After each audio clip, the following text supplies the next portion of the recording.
ব্রিটেনের সন্ত্রাস বিরোধী আইনের আওতায় সম্প্রতি নিষিদ্ধ ঘোষিত প্যালেস্টাইন অ্যাকশন নামের একটি প্রো প্যালেস্টিনিয়ান আন্দোলনের পক্ষে সমর্থন জানানোর অভিযোগে শনিবার অন্তত ৮৬ জনকে গ্রেপ্তার করেছে পুলিশ। লন্ডন ও ম্যানচেস্টারে বড় আকারের অভিযান চালানো হয়, যেখান থেকে যথাক্রমে ৪১ ও ১৬ জনকে আটক করা হয়েছে।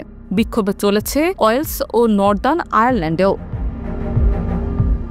লন্ডনের মেট্রোপলিটন পুলিশ এক বিবৃতিতে জানায়, নিষিদ্ধ সংগঠনের পক্ষে অবস্থান নেয়ার অভিযোগে ৪১ জনকে গ্রেপ্তার করা হয়েছে।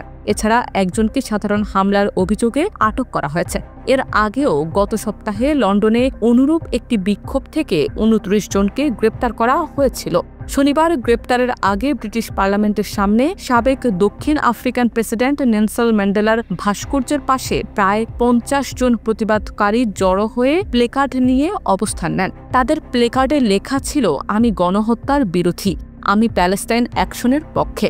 এই বিক্ষোভ ও গ্রেফতারের প্রেক্ষাপটে রয়েছে ব্রিটিশ সরকারের সাম্প্রতিক সিদ্ধান্ত প্যালেস্টাইন অ্যাকশনকে সন্ত্রাসী সংগঠনের তালিকায় অন্তর্ভুক্ত করা। এর ফলে সংগঠনটির সদস্য পদ গ্রহণ বা প্রকাশ্যে সমর্থন জানানো এখন ১৪ বছরের কারাদণ্ডযোগ্য অপরাধ। এই সিদ্ধান্ত নেওয়া হয় যখন প্যালেস্টাইন অ্যাকশনের কিছু সদস্য ব্রিটিশ রয়্যাল এয়ারফোর্সের একটি ঘাঁটিতে ঢুকে সেখানে থাকা সামরিক বিমান ক্ষতিগ্রস্ত করে।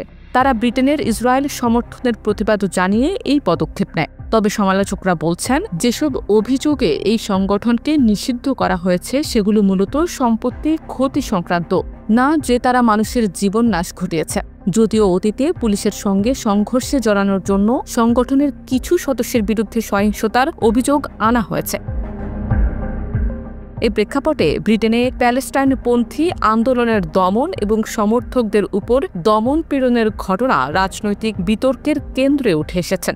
সন্ত্রাস বিরোধী আইন ব্যবহার করে সম্পত্তি ক্ষতি এবং নাগরিক প্রতিবাদ দমন কতটা যৌক্তিক, সেই প্রশ্ন তুলেছেন অনেকেই।